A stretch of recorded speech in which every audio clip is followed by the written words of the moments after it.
যাই হোক আলহামদুলিল্লাহ। তো এই এলাকার মধ্যে সবচেয়ে প্রাচীনতম গাছ বলেই এটা পরিচিত, এবং এই গাছে যারা তখন প্রাগৈতিহাসিক আগে থেকেই হিন্দু এখানে বসবাস, আমার দাদার আমলে প্রায় 30-35 ঘর হিন্দুরা আছে এবং তাদের আমলে এখানে ছিল।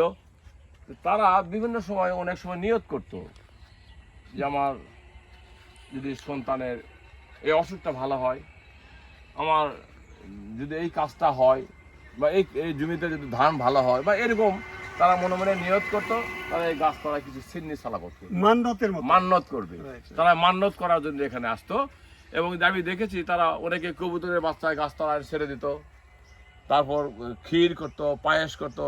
আবার হিন্দুরা ঢাক ঢোল পিছিয়ে তাদের সেই মান্যতটা আদায় করতো, যেমন তারপর এই ফুল দিয়ে পূজা অর্চনা সব কিছু করতো। এটা হিন্দুরা, কিন্তু মুসলমানরা করতো তার অপোজিট।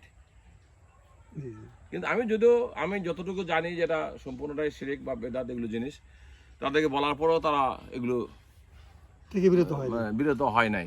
আমি বহু চেষ্টা করেছি কিন্তু বিরত হয় নাই।